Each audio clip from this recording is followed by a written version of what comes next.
Welcome to the platform of the employment class. The employment class के मंच में एक बार फिर से पूरे दिल से आप सबका इस्तकबाल है, स्वागत है, वेलकम है। आज हम लोग इंग्लिश ग्रामर में पॉजेसिव केस ऑफ नाउन देखेंगे। पोजेशन यानी पॉजेसिव का मतलब होता है अधिकार बताने वाले नाउन। वैसे नाउन जो अधिकार बताने में मदद करते हैं, जैसे मेरा पेन, मेरा पेन, तो इस पेन पे अधिकार मेरा हो गया ना। या राम की किताब, तो उस किताब पे अधिकार राम का हो गया ना। या पेन का कैप, तो इस पेन पे अधिकार इस कैप का हो गया ना। तो इस तरह के कुछ पॉजिटिव केस ऑफ प्रोनाउन जो आपको जानकारी होनी चाहिए आपके एग्जाम्स के पॉइंट ऑफ व्यू से, क्योंकि यहाँ से क्वेश्चंस बनते हैं। बात समझिएगा, अगर हम पॉजिटिव केस ऑफ प्रोनाउन के बारे में बात करें ना, तो अधिकार बताने वाले जो प्रोनाउन होते हैं वो दो तरह से काम करते हैं। पहला, अगर हम अधिकार बताएं किसी नॉन लिविंग चीज का, किसका, किसी भी नॉन लिविंग थिंग का, किसी भी नॉन लिविंग थिंग का। जैसे मान लीजिए हमको बताना है कुर्सी का पैर, कुर्सी का चार पैर होता है ना, तो हम यहाँ पे ऐसे लिखना अगर चाहेंगे ना, चेयर्स लेग या लेग्स, तो ये गलत हो जाएगा, क्योंकि नॉन लिविंग थिंग्स के लिए, निर्जीव चीज के लिए हम लोग अपोस्ट्रोफी कॉमा एस का प्रयोग नहीं कर सकते हैं। अपोस्ट्रोफी कॉमा एस का प्रयोग नहीं कर सकते हैं। तो हमको यूज क्या करना पड़ेगा बेटा, लेग्स ऑफ द चेयर। क्या यूज करना पड़ेगा, लेग्स ऑफ द चेयर, ऐसे यूज करना पड़ेगा। या अगर हम दूसरा एग्जांपल देखें तो हमको लिख सकते हैं हम कैप ऑफ द पेन, है ना, पेन का जो कैप होता है, कैप ऑफ द पेन। आप बात समझ पा रहे हो ना, ऐसे है ना। यानी हम अगर हम यहाँ पे पेन्स कैप लिखते हैं ना, क्या लिखते हैं, अगर हम यहाँ पे पेन्स कैप लिखते हैं ना, तो ये अधिकार बताता, लेकिन गलत हो जाता ग्रामर के पॉइंट ऑफ व्यू से, क्योंकि निर्जीव चीज के साथ ऊपर वाला कॉमा के साथ एस नहीं लगता। यानी पॉजिटिव केस ऑफ प्रोनाउन का एपोस्ट्रोफी कॉमा एस का प्रयोग नहीं होता। लेकिन अगर हम लोग आगे बढ़ के और एक चीज समझना चाहें पॉइंट नंबर 2 पे, कि लिविंग थिंग में देखना चाहते हैं आप, लिविंग थिंग में, है ना, तो मेरे बात को समझिएगा। अब यहाँ पे हम लिख सकते हैं, जैसे राम की किताब है तो हम लिख सकते हैं राम्स बुक, है ना। ये अपोस्ट्रोफी कॉमा इस क्या लगा है बेटा, अधिकार बताया। इसके अलावा हम लिख सकते हैं मोहन का कार, तो मोहन्स कार, मोहन्स कार यानी मोहन का कार, है ना। या हम लिख सकते हैं रूहीस बर्थडे, रूही का बर्थडे, रूहीस बर्थडे, ऐसे, है ना। यानी अगर मोटा मोटी तो हम लोगों को यही बात समझ में आया, क्या समझ में आया बेटा, कि अगर कोई नॉन लिविंग थिंग होगा तो उसमें अपोस्ट्रोफी कॉमा इसका प्रयोग नहीं करेंगे, बल्कि वहाँ पे ऑफ का प्रयोग करेंगे। और जीवित चीज के लिए यानी लिविंग थिंग्स के लिए हम लोग अपोस्ट्रोफी कॉमा एस का प्रयोग कर सकते हैं। राम के साथ, मोहन के साथ, रूही के साथ अपोस्ट्रोफी कॉमा एस का प्रयोग कर सकते हैं। आपको बताना है क्या, आपको ये बताना है कि यहाँ पर आपको सेलेक्ट करना है कि करेक्ट पॉजेसिव प्रोनाउन कौन सा है, आपको ये सिलेक्ट करना है। आपके सामने कुछ क्वेश्चंस दिए हुए हैं, आपको बताना है इसमें से सही कौन है और गलत कौन है। आप वीडियो को पॉज करके खुद से भी एक बार ट्राई कर सकते हो, उसके बाद हम तो बताएंगे ही, है ना। आपको लगा होगा कि बहुत आसान है, लेकिन यकीन मानिए बहुत सारे बच्चे ने इस पर गलती की होगी, और यही गलती एग्ज़ाम पे हो जाता है और एग्ज़ाम्स क्रैक नहीं हो पाता है। तो आइए इसको सीखते हैं सही तरीके से। इंडियाज पॉपुलेशन, भारत का पॉपुलेशन, तो बताइए भारत का पॉपुलेशन बताना, ये इंडिया के साथ एपोस्ट्रोफी कॉमा एस का प्रयोग होगा या नहीं होगा। बहुत मन में कन्फ्यूजन भी हो सकता है, सर हो भी सकता है, नहीं भी हो सकता है। आइए कन्फ्यूजन को दूर करते हैं। हम लोग ग्रामर के पास गए, हम बोले ग्रामर को कि ग्रामर भैया ये बताओ कि एपोस्ट्रोफी कॉमा एस का प्रयोग कहाँ होता है। ग्रामर भैया बताएं कि एपोस्ट्रोफी कॉमा एस का प्रयोग होता है लिविंग थिंग्स के साथ। किसके साथ होता है बेटा, लिविंग थिंग्स के साथ। हम बोले कि अच्छा लिविंग थिंग्स वही ना, जो जैसे कोई आदमी का नाम ले लेंगे या कोई सी महिला का नाम ले लेंगे, तो वही तो लिविंग थिंग्स होता है। बोला वो साइंस के अकॉर्डिंग है, जो रेस्पिरेट कर सकता है, जो सांस ले सकता है, वो लिविंग थिंग्स है। जो चल फिर रख सकता है या ग्रो हो सकता है, जो खुद से सोच सकता है, वो लिविंग थिंग्स है। यानी जिसको साइंस मानता है लिविंग थिंग, वो तो है ही है लिविंग थिंग या human being according to science तो है ही है। लेकिन किसी भी लैंग्वेज के अंदर केवल इसी को लिविंग थिंग नहीं माना जाता, इसके अलावा भी माना जाता है। किसको, किसी भी प्लेस को, किसी भी स्थान को भी लिविंग थिंग माना जाता। यहाँ तक कि किसी भी टाइम को लिविंग थिंग माना जाता, किसी भी समय को भी लिविंग थिंग माना जाता है ना। अगर यहाँ कोई समय दिखेगा आपको तो भी वो लिविंग थिंग है। यहाँ तक कि किसी भी हेवनली बॉडी, किसी भी हेवनली बॉडी, हेवनली बॉडी का मतलब क्या होता है बेटा, इसको आप ऐसे समझो, ब्रह्मांडीय बॉडी, यानी जो भी चीज़ आकाश में घूम रहा है, जैसे मार्स हो गया, अर्थ हो गया, जुपिटर हो गया, सैटर्न हो गया, है ना, मेट्रॉइड्स हो गया, जो भी चीज़, सूरज चांद, सब इसको क्या माना जाता है, हेवनली बॉडी को भी लिविंग थिंग्स माना जाता है।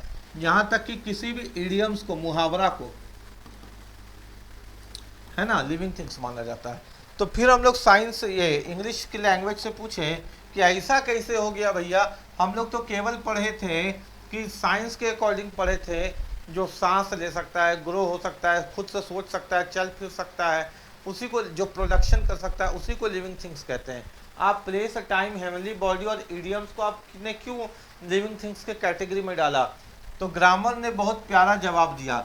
ग्रामर ने बोला कि भाई हमने हमारा कोई कसूर नहीं है, तुम इंसानों ने ही इसको पर्सोनिफिकेशन कर रखा है, तुम इंसानों ने ही इसको पर्सोनिफिकेशन कर रखा है। अब पर्सोनिफिकेशन का मतलब क्या हुआ?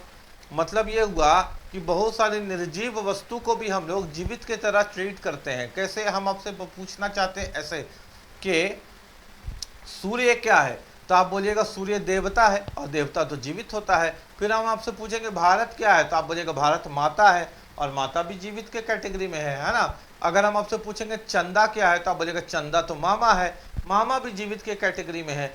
और अगर दिवाली आने वाली है या दिवाली का समय आने वाला है, तो हम लोग कभी नहीं बोलते कि पृथ्वी चक्कर लगा करके दिवाली तक पहुंच रही है, हम लोग तो ये बोलते हैं कि दिवाली आने वाली है, नया साल कब आया कब गया पता भी नहीं चला।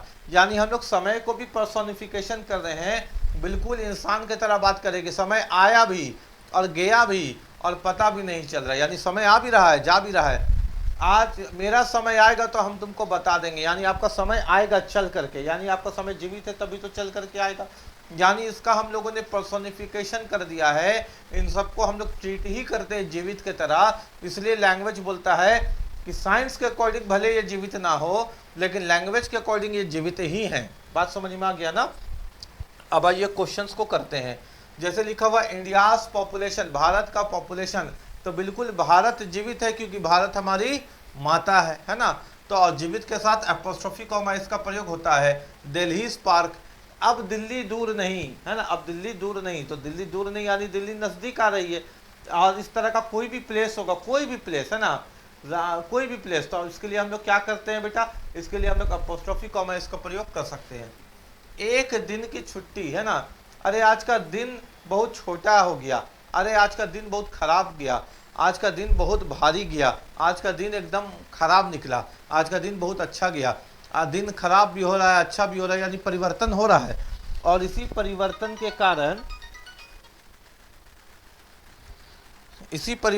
कारण हम लोग क्या कह सकते हैं, इसी परिवर्तन के कारण हम लोग कह सकते हैं कि जो दिन है वो भी एक जीवित है ना। ठीक है, तो वन डे स्लीप भी जीवित है। उसके बाद सन्स रे, सूरज भी जीवित है, चाहे आप यहाँ से देखो हेवनली बॉडी से, या सूरज को देवता बोलो। मून्स लाइट, चंदा मामा है, ठीक है, ये भी जीवित है। दिवाली गिफ्ट, किसी भी तरह का समय, किसी भी तरह का टाइम जीवित है।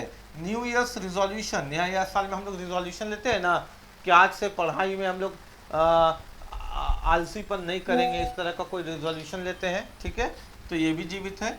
और अगर कोई मुहावरा है, क्या है, कोई मुहावरा है, तो मुहावरा भी जीवित होता है ना। मुहावरा भी क्या होता है बताओ, जीवित होता है। जैसे यहाँ लिखा है ना, एट एन आर्म्स लेंथ, इसका मतलब एक हाथ की दूरी पर, तो ये मुहावरा है। मुहावरा यानी इडियम्स को भी हम लोग जीवित मानते हैं। द कोर्ट्स ऑर्डर, न्यायालय, न्यायालय का ऑर्डर, न्यायालय को भी हम लोग जीवित मानते हैं। क्या?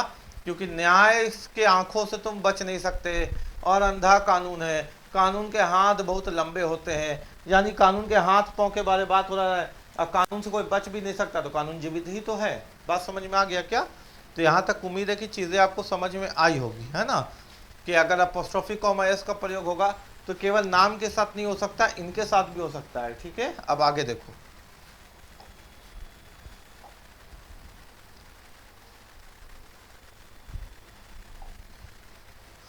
करेक्ट आपको यहाँ से चुनना बेटा, सही क्या है।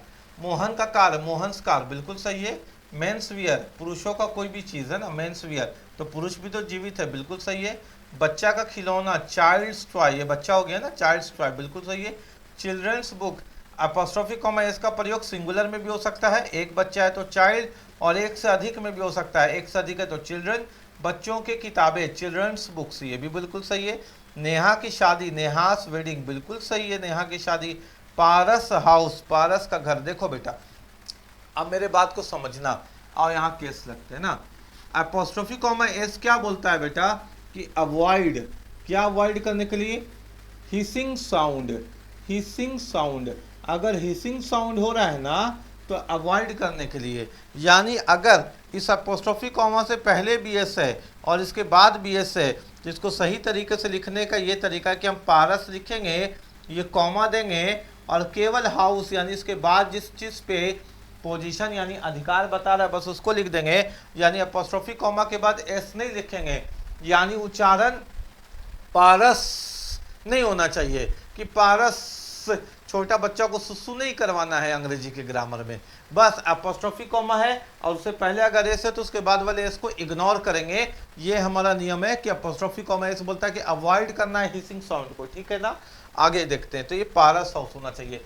अब यहाँ देखो, ये तुमको तीन एक जैसे दिखने वाले शब्द तुमको दिख रहे हैं ना, candidates list, candidates list, candidates list. अब मेरे बात को समझना बेटा, यहाँ पे है कैंडिडेट्स, यहाँ पे देखो एस के बाद एस है, तो तुम बोलोगे सर ये तो गलत है क्योंकि हिसिंग साउंड को अवॉइड करना है, हिसिंग साउंड को अवॉइड करना है। अब हमारे पास दो आया, कैंडिडेट लिस्ट या कैंडिडेट्स लिस्ट, दोनों में से कौन सा सही है जरा सोचो तो, आप समझाते हैं। ये वाला जो है ना बेटा ये गलत है, क्योंकि लिस्ट का मतलब होता है सूची, और सूची में क्या होता है कि एक से अधिक चीजों का अंकन किया जाता है। लिस्ट उसी को बोलते हैं जहां पे एक से अधिक कैंडिडेट का नाम हो। अगर एक लड़का का नाम ले रहे मोहन, तो मोहन का लिस्ट नहीं बना, बल्कि मोहन, सोहन, श्याम, फरहान, गोपाल, सोनू, मोनू, पूरा एक लिस्ट तैयार होगा जब एक से अधिक बच्चे होंगे तब। तो लिस्ट अगर बनाना है तो एक बच्चा कैंडिडेट का लिस्ट बन ही नहीं सकता, एक से अधिक बच्चे हैं, कैंडिडेट्स हैं, और इसी का लिस्ट बनेगा। बोलो हाँ कि ना, समझ में आ रहा है बात तुमको। इसी का लिस्ट बनेगा जब बच्चे एक से अधिक होंगे तब। इसी प्रकार अगर हॉस्टल है तो सर बॉयज हॉस्टल, एक लड़का का हॉस्टल हो सकता है क्या, एक लड़का का हॉस्टल नहीं होता है, वो तो रूम हो सकता है। अच्छा यहाँ पे देखो बॉयज हॉस्टल, लेकिन हिसिंग साउंड आ गया, इसको भी हटाओ, एक से अधिक बॉयज है, बॉयज हॉस्टल, तो ये वाला एस प्याज से हट जाएगा और होगा केवल बॉयज हॉस्टल, है ना। क्या होगा बोलो, बॉयज हॉस्टल, लड़कों का हॉस्टल, एक से अधिक लड़के हैं, प्लूरल है, लेकिन केवल कॉमा लगा क्योंकि हिसिंग साउंड हटाना था। ये क्यों गलत हो गया मेरा बेटा ये वाला, क्योंकि बॉय मतलब एक लड़का, और एक लड़का का हॉस्टल कैसे होगा, हॉस्टल का मतलब तो मोर देन वन बॉय होता है ना। आओ यहाँ पे कौन सा सही है, देखो योर्स फ्रेंडली, योर्स फ्रेंडली, ये चार में से कौन सा सही है, मेरे बात को समझना मेरा बेटा। आओ एक बात समझाते हैं, अपोस्ट्रोफी कॉमा एस क्या बताता है, अधिकार,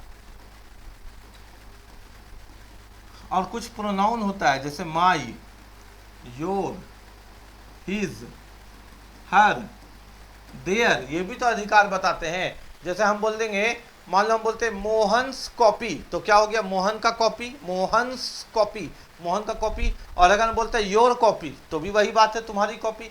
यानी या तो अधिकार बताने के लिए अपोस्ट्रोफी कॉमा एस आ सकता है, या फिर my, your, his, her, their, possessive case of pronoun आ सकता है, ठीक है।